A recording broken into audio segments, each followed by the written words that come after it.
नमस्कार। आकाशवाणी से प्रस्तुत है समाचार संध्या।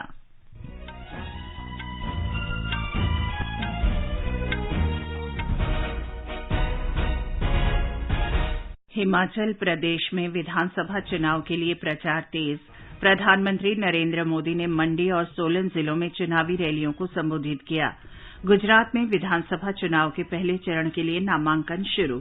निर्वाचन आयोग ने 5 विधानसभा क्षेत्रों और 1 संसदीय सीट के उपचुनाव के कार्यक्रम की घोषणा की। रूस के राष्ट्रपति व्लादिमीर पुतिन ने भारत की विकास गाथा की सराहना की।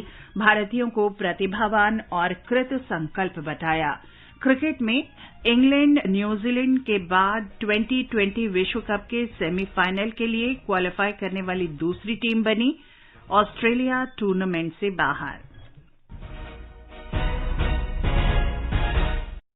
समाचार संध्या के साथ मैं चंद्रिका जोशी। हिमाचल प्रदेश विधानसभा चुनाव का प्रचार तेज हो गया है।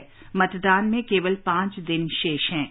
हिमाचल प्रदेश में 12 नवंबर को एक ही चरण में मतदान कराया जाएगा। वोटों की गिनती 8 दिसंबर को होगी। विभिन्न राजनीतिक दलों के प्रमुख नेता राज्य में जनसभाएं कर रहे हैं। भारतीय जनता पार्टी के वरिष्ठ नेता और प्रधानमंत्री नरेंद्र मोदी आज राज्य के 1 दिन के दौरे पर थे। इस दौरान उन्होंने मंडी और सोलन जिलों में जनसभाओं को संबोधित किया। प्रधानमंत्री नरेंद्र मोदी ने कहा कि राज्य के तेजी से विकास के लिए स्थिर सरकार को चुनना बहुत महत्वपूर्ण है और ये 21वीं शताब्दी की जरूरत भी है। जब केंद्र में स्थिर सरकार बनी तो आतंकवाद, नक्सलवाद काबू में आए, नॉर्थ ईस्ट में शांति स्थापित हुई। इसलिए स्थिर सरकार 21वीं सदी के भारत की जरूरत है और उसमें बड़ी भूमिका देश के छोटे राज्य की भी है। हिमाचल के लोग जानते हैं कि भाजपा किस तरह यहाँ के विकास के लिए गंभीरता से काम कर रही है। हम पहाड़ के लोगों की सुविधाएं बढ़ाने पर, रोजगार के अवसर बढ़ाने पर, यहाँ के औद्योगिक विकास पर, टूरिज्म बढ़ाने पर हम विशेष ध्यान दे रहे हैं। श्री मोदी ने कहा कि हिमाचल को आत्मनिर्भर बनाने में डबल इंजन की सरकार मददगार साबित होगी। उन्होंने ये भी कहा कि भारतीय जनता पार्टी सरकार छोटे किसानों के लिए काम कर रही है और राज्य में फलों और सब्जियों का उत्पादन बढ़ाने तथा खाद्य प्रसंस्करण इकाइयां स्थापित करने पर जोर दे रही हैं। प्रधानमंत्री ने कहा कि कांग्रेस ने स्वतंत्रता के बाद राज्य में लंबे समय तक शासन किया, लेकिन उस दौर में हिमाचल के विकास की सदैव अनदेखी की गई। भारतीय जनता पार्टी कल शिमला में अपना दृष्टिपत्र जारी करेगी। प्रधानमंत्री नरेंद्र मोदी ने हिमाचल में कालपा निवासी देश के पहले मतदाता 106 वर्षीय मास्टर श्याम शरण नेगी के निधन पर गहरा दुख व्यक्त किया और कहा कि उन्होंने अपने जीवन में 30 से ज्यादा बार मतदान किया था। 2 नवंबर को ही ये जो विधानसभा चुनाव हो रहे हैं उसके लिए भी उन्होंने पोस्टल बैलेट के माध्यम से वोट दिया था। जाने से पहले भी उन्होंने मतदान करके अपना कर्तव्य निभाया। ये बात हर देशवासी को, खास करके मेरे युवा मतदाताओं को, हर नागरिक को सदा सर्वदा प्रेरित करती रहेगी। गुजरात में विधानसभा चुनाव के पहले चरण के लिए नामांकन पत्र दाखिल करने की प्रक्रिया आज से शुरू हो गई। सौराष्ट्र, कच्छ और दक्षिण गुजरात के 19 जिलों की 89 सीटों के लिए पहले चरण में 1 दिसंबर को वोट डाले जाएंगे। आम आदमी पार्टी ने आज चुनाव के लिए 21 उम्मीदवारों की 10वीं सूची जारी कर दी। पार्टी अब तक 139 उम्मीदवारों के नामों की घोषणा कर चुकी है। कांग्रेस ने भी अब तक 43 उम्मीदवारों के नामों की घोषणा की है। सत्तारूढ़ भाजपा ने अभी तक अपने उम्मीदवारों के नामों की घोषणा नहीं की है। एक रिपोर्ट। चुनाव की घोषणा होने के बाद राजनीतिक दलों ने प्रचार अभियान तेज कर दिया है। प्रधानमंत्री नरेंद्र मोदी कल दक्षिण गुजरात के कपराड़ा में एक जनसभा को संबोधित करेंगे। चुनाव का ऐलान होने के बाद प्रधानमंत्री कल पहली बार गुजरात आएंगे। दूसरी ओर आम आदमी पार्टी लोगों तक पहुंचने के लिए तिरंगा यात्रा का आयोजन कर रही है। आपके राष्ट्रीय संयोजक अरविंद केजरीवाल ने आज कच्छ जिले में और पंजाब के मुख्यमंत्री भगवंत मान ने अहमदाबाद में आयोजित तिरंगा यात्रा में हिस्सा लिया। इस बीच सुबह पार्टी से इस्तीफा देने के बाद कांग्रेस के वरिष्ठ नेता हिमांशु व्यास आज भाजपा में शामिल हुए। अपर्णा खून, आकाशवाणी समाचार, अहमदाबाद। निर्वाचन आयोग ने ओडिशा, राजस्थान, बिहार, उत्तर प्रदेश और छत्तीसगढ़ विधानसभा उपचुनाव कार्यक्रम की घोषणा कर दी है। ओडिशा में पदमपुर, राजस्थान में सरदारशहर, बिहार में कुरहानी, छत्तीसगढ़ में भानुप्रतापपुर और उत्तर प्रदेश में रामपुर सीट के लिए 5 दिसंबर को मतदान होगा। उत्तर प्रदेश की मैनपुरी लोकसभा सीट के लिए भी इसी दिन मतदान होगा। ये सीट समाजवादी पार्टी नेता मुलायम सिंह यादव के निधन के कारण खाली हुई है। मतगणना 8 दिसंबर को होगी। महाराष्ट्र में अंधेरी पूर्व विधानसभा सीट पर हुए उपचुनाव की मतगणना कल होगी। निर्वाचन अधिकारी प्रशांत पाटिल ने बताया कि वोटों की गिनती सुबह 8 बजे से शुरू होगी। कानून और व्यवस्था बनाए रखने के लिए 300 से अधिक पुलिसकर्मियों को तैनात किया गया है। ये समाचार हमारी वेबसाइट newsonair.com/hindi और हमारे mobile app news on AIR पर भी उपलब्ध हैं। विकसित भारत के विराट संकल्प के साथ देश लगातार आगे बढ़ रहा है। इस संकल्प की सिद्धि में हमारे करदाताओं की है महत्वपूर्ण भूमिका। सभी करदाता निभाएं अपना कर्तव्य और निर्धारण वर्ष 2022-23 की अपनी आयकर रिटर्न 7 नवंबर तक ई फाइल करें। याद रखें, उन सभी करदाताओं को जिनके खातों का ऑडिट अनिवार्य है, निर्धारण वर्ष 2022-23 की अपनी टैक्स रिटर्न 7 नवंबर 2022 तक ई फाइल करनी होगी। ड्यू डेट तक टैक्स रिटर्न फाइल न करने पर आपको ब्याज और जुर्माना लग सकता है तथा कोई भी अनएडजस्टेड बिजनेस लॉस अथवा कैपिटल लॉस कैरी फॉरवर्ड नहीं होगा। अधिक जानकारी के लिए www.incometax.gov.in पर लॉग ऑन करें। प्रत्येक आय करदाता एक राष्ट्र निर्माता। समाचार संध्या में आपका फिर स्वागत है। रूस के राष्ट्रपति व्लादिमीर पुतिन ने भारत की विकास गाथा की सराहना की है। राष्ट्रपति पुतिन ने भारतीयों को अत्यधिक प्रतिभावान और कृत संकल्प बताया।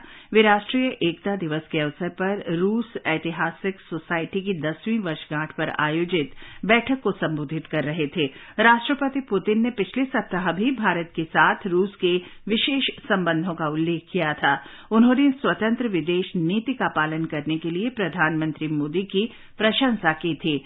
भारत के विदेश मंत्री डॉक्टर सुब्रमण्यम जयशंकर की सोमवार से शुरू हो रही 2 दिन की मॉस्को यात्रा से पहले रूस के राष्ट्रपति ने ये टिप्पणियां की हैं।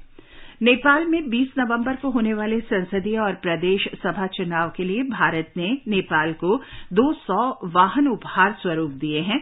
भारत की ओर से सौंपे गए ये वाहन आज रक्सौल बीरगंज के रास्ते नेपाल पहुंच गए। सूत्रों के अनुसार इन वाहनों में 120 वाहन सुरक्षा बलों और 80 वाहन नेपाल के निर्वाचन आयोग के लिए सौंपे गए हैं। भारत वियतनाम यूथ एक्सचेंज कार्यक्रम के अंतर्गत पहले वियतनामी दल आज कुशीनगर में महापरिनिर्वाण मंदिर में विशेष पूजा अर्चना की और विश्व शांति, दोनों देशों के बीच प्रगाढ़ मित्रता, विकास और समृद्धि की कामना की। ये दल शुक्रवार को वाराणसी से कुशीनगर पहुंचा था। पर्यटन मंत्रालय लंदन में 7 नवंबर से 9 नवंबर के बीच आयोजित होने वाले वर्ल्ड ट्रैवल मार्ट में भाग लेगा। इस वर्ष की प्रदर्शनी का विषय है the future of travel starts now. यात्रा का भविष्य अब शुरू होता है। लगभग 2 वर्ष के बाद विदेशी पर्यटकों के लिए भारत में फिर से प्रवेश के मद्देनजर वर्ल्ड ट्रैवल मार्ट में भारत की भागीदारी बहुत महत्वपूर्ण है। वित्त मंत्री निर्मला सीतारामन ने कहा है कि लोगों के फायदे के लिए केंद्र और राज्य सरकारों को सहकारी संघवाद की भावना से मिलकर काम करना होगा। वे आज तिरुवनंतपुरम में सहकारी संघवाद विषय पर दूसरा परमेश्वरन स्मारक व्याख्यान दे रही थीं। श्रीमती सीतारामन ने देश के विकास के लिए सरकार और जनता के बीच आपसी विश्वास के महत्व पर बल दिया। उन्होंने Trivandrum chamber of commerce and industries तथा केरल ग्रामीण बैंक एसोसिएशन समेत विभिन्न औद्योगिक संघों के साथ चर्चा की। वित्त मंत्री निर्मला सीतारामन 1 दिन की केरल यात्रा पर हैं। केंद्रीय विज्ञान और प्रौद्योगिकी राज्य मंत्री डॉक्टर जितेंद्र सिंह ने कहा है कि उत्तराखंड में एरोमा मिशन में काम करने की बहुत संभावनाएं हैं। आज देहरादून में आयोजित आकाश तत्व जीवन के लिए आकाश विषय पर राष्ट्रीय सम्मेलन और प्रदर्शनी को संबोधित कर रहे थे। श्री जितेंद्र सिंह ने कहा कि स्वतंत्र भारत के इतिहास में पहली बार ऐसा आयोजन हो रहा है जिसमें प्राचीन ज्ञान को आधुनिक शोध से जोड़कर वैज्ञानिक प्रयोग किया जा रहा है।